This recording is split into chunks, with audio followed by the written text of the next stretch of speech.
kepada seluruh muslimin dan muslimat agar menggunakan masker.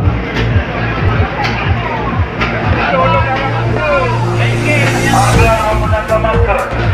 Masker menggunakan masker.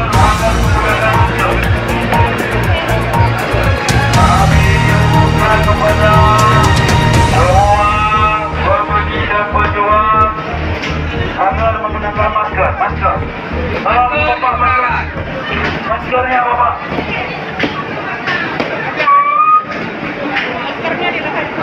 Masker agar menggunakan masker. Kasih duit juga sedikit tadi ini. Ini kan untuk pemerintah nih. Pakai masker. Kan abang dari rezeki sih kan nggak marah-marah. Masa ini hari-hari nih. Ini abang ini apa ini? Pakai masker kan? Masker. Abang kasih duit nanti ntar lagi saya suruh kasih kembali sama abang sedekah pakai ini. Ikut dia. Abang ini minta kerasikan seperti biasa. Siap bentang. Mudah-mudahan sekali pegah balong rono. Tolong masker. Aja ya. Kabere. Kajuk peng sumbangan betul ke awaknya. Hanya sumbangan ke Kamu maco kan gambar untuk dia untuk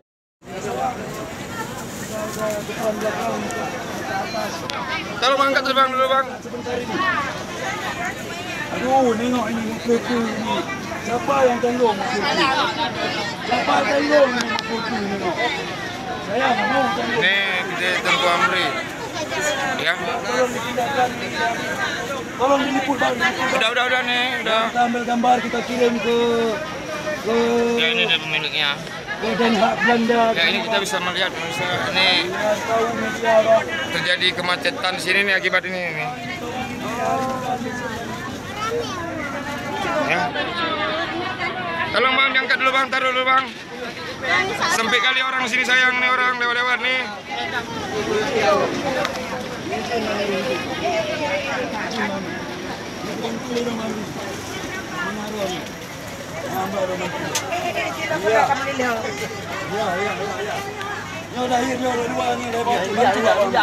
Jair bantu Jair, tolong Jair. Bantu dia bantu. Naikkan Jair, tolong Jair, jangan macet kita.